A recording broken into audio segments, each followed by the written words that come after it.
Serat Kalatidha Pada ingkang kaping 7. Amenangi jaman edan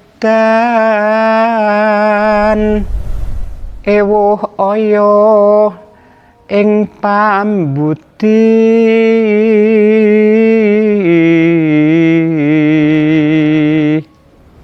sangat terkenal di bait ke-7 itu. Down for Life sendiri setiap albumnya kami selalu menuliskan apa yang kami rasakan, apa yang kami lihat. Seorang pujangga besar Surakarta. Gambaran situasi zaman yang huru-hara atau chaos itu gambaran yang umum. Jadi bisa dibilang masa ke-8 di saat yang benar dianggap salah, salah dianggap benar. Kita itu bertanya, apakah isi Kalatidha itu juga bisa kita gunakan untuk mengkritisi kondisi saat ini?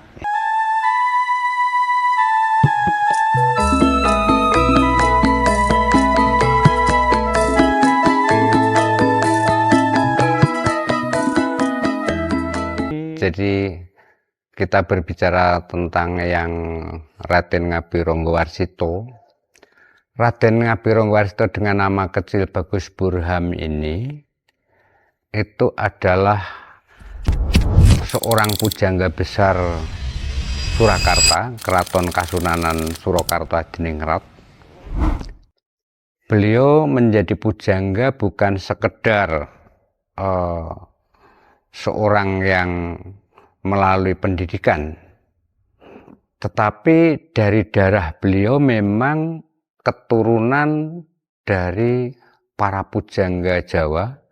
Pada masa dia itu mengikuti eyang buyutnya Raden Ngabeyo Sodipuro II atau Sastronegoro ini, itu beliau sudah kelihatan mampu sekali untuk mengarang. Jadi pada saat masih mengikuti eyang buyutnya ini sudah kelihatan dia itu sebagai seorang yang mampu menulis tentang sastra Jawa. Beliau pada masa Pakubuwono kelima, karena kecerdasannya tadi, dia mendapatkan kekancingan. Kekancingan itu adalah pikukuh untuk diangkat, disahkan sebagai abdi dalam bidang tertentu. Ya, yakni menjadi seorang carik di tempat kesekretariatan lah, katakanlah begitu ya, tentang kepenulisan keraton.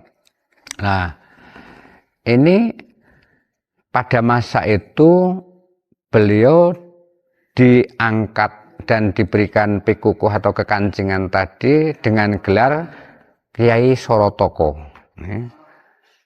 Jadi yang tadinya Bagus Burham ya, jadi ini sebetulnya belum mengenal yang namanya Ronggowarsita, walaupun toh nanti akan menjadi Ronggowarsita ya. Tapi diangkat pertama itu dengan gelar Kyai Sorotoko. Pada saat menjadi Kyai Sorotoko ini mampu menulis awal. Pertama naskah yang dia tulis diberikan judul adalah Serat Jayeng Boyo. Ini Serat Jayeng Boyo itu ini bukti ini karyanya Ronggowarsita atau Bagus Burham ketika masih bernama Kyai Sorotoko. Serat yang pertama itu adalah namanya Serat Jayeng Boyo. Nah, ini menjadi embrio, menjadi awal dari kepengarangan beliau. Karena sekali lagi saya katakan Ronggowarsita itu seorang yang cerdas, dia produktif sekali. Ya. Dan di karya-karya beliau ini, itu bisa dibilang merupakan terobosan-terobosan baru. Ya.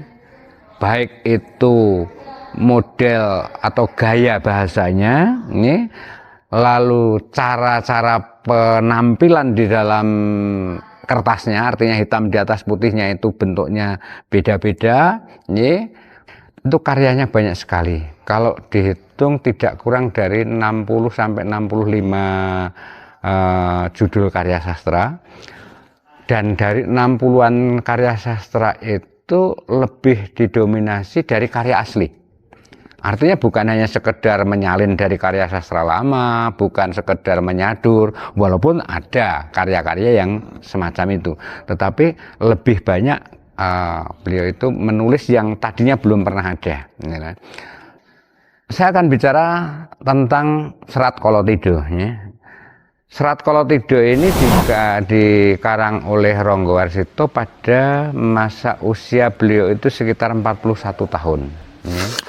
Jadi sekitar 41 tahun menurut Serat Kolotido yang hanya terdiri dari satu pupuh serat sekar sinom, isinya hanya 12 bait. Ya. Nah, itu munculnya Kolotido banyak atau multi tafsir ya. Kalau ditilik dari isinya, menurut saya itu adalah merupakan satu kritik situasi zaman ya. Dan sifatnya adalah universal.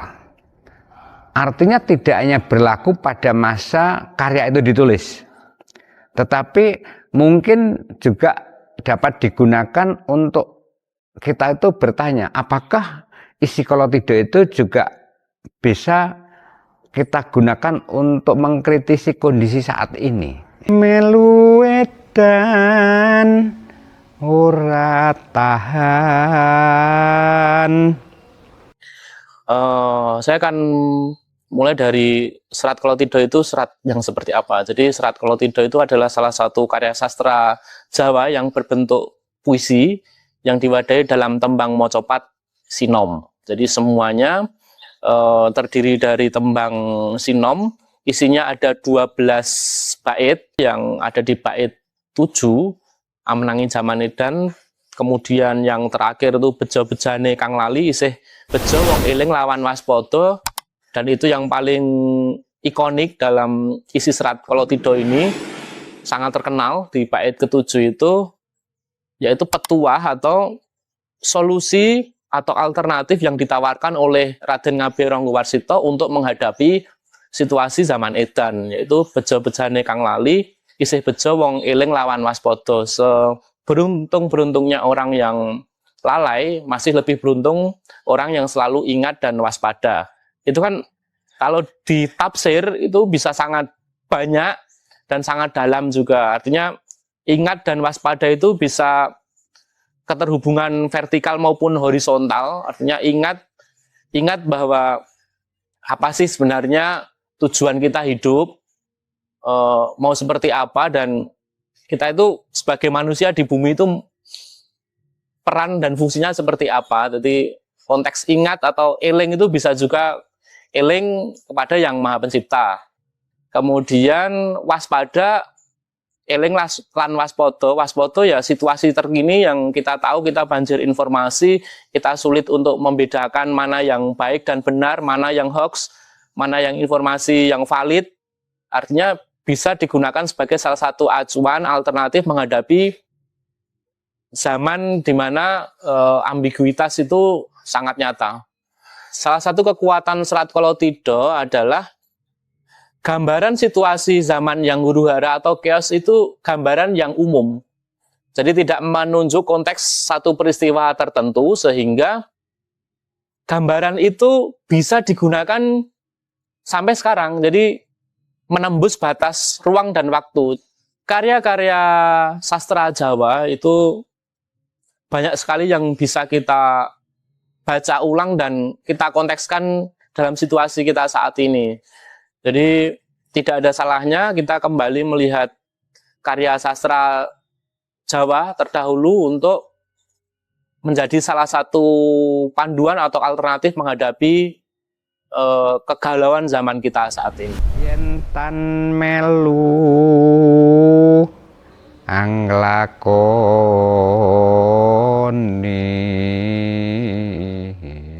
Ya, kala tidak yang setahu saya sebagai orang Jawa dan kemudian mengenal Serat Kala Tidak itu memang ketika kecil, ketika dari kakek dan nenek saya bercerita tentang Serat Jongko Joyoboyo yang ditulis dari Prabu Jayabaya, tapi kemudian ditulis ulang oleh sastrawan besar dari Keraton Kasunanan yaitu Raden Ronggowarsito.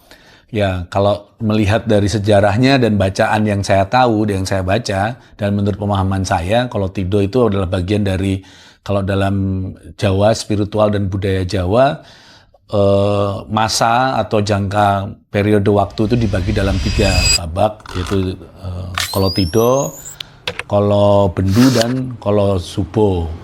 Nah, Kolothido ini adalah orang kalau paling gampangnya nyebutnya zaman edan, zaman di mana saat semuanya kebalik-balik, ketika masalah etika, adab, moral, dan budi pekerti itu dikesampingkan, dan kemudian orang lebih mengutamakan masalah keduniawian, masalah kekuasaan, dan kekayaan, dan hal-hal yang duniawi lainnya. Jadi bisa dibilang masa kegelapan, di saat yang benar dianggap salah, salah dianggap benar. Down for Life sendiri, setiap albumnya kami selalu menuliskan apa yang kami rasakan, apa yang kami lihat, dan apa yang terjadi dalam lingkungan kami gitu. Yang ini adalah Kolothido. Sebenarnya mungkin memang ya kami sebagai band musik keras memang lebih banyak menceritakan hal-hal keadaan yang ada, entah masalah sosial, politik, masalah ketidakadilan, ataupun masalah-masalah lain yang mungkin nyata dan kita hadapi sehari-hari, bukan suatu hal yang kemudian bahasanya langitan yang di awang-awang gitu. Dan mungkin yang kami rasakan sekarang, ya mungkin juga teman-teman juga merasakan bahwa sekarang kita hidup dalam masa yang seperti ini, masa kegelapan lah gitu. Ya kita lihat sekarang orang kemudian nggak terlalu memperdulikan lagi dan mementingkan tentang adab, budi pekerti, kemudian moral gitu. Semua dikesampingkan atas nama kekuasaan, popularitas, kekayaan, dan ya hal-hal yang seperti itu, keduniawian yang sebenarnya kemudian orang akan melihatnya, ya ini masa, yaitu zaman edan lah gitu, wolak-wali zaman, orang bilang seperti itu. Lan Waspodo itu sebenarnya selalu dari saya kecil, dan mungkin kami yang tinggal orang Jawa gitu selalu diingatkan dulu oleh orang tua kami ataupun leluhur-leluhur kami untuk selalu eling lan Waspodo. Ya kalau dulu mikirnya ya apa ya ini ya gitu, tapi ternyata ya kita harus selalu ingat sebenarnya. Kalau dalam menurut saya sih sebagai orang Jawa itu selalu ingat bahasanya itu eling sangkan paranin dumadi. Kita selalu ingat dari mana kita berasal, siapa yang menciptakan kita, dan untuk apa kita hidup. Itu sebenarnya kayak dasar hidup kita sebagai manusia sih. Dan kayaknya di semua agama ataupun semua kebudayaan selalu mengajarkan itu. Semua yang kita lakukan, semua karya kita itu semuanya adalah dari yang kuasa ini. Kemudian dari mana kita berasal, ya kita harus selalu ingat ya di mana asal kita. Itu menjadi dasar, menurut saya dasar untuk orang hidup ya, untuk eling itu selalu eling.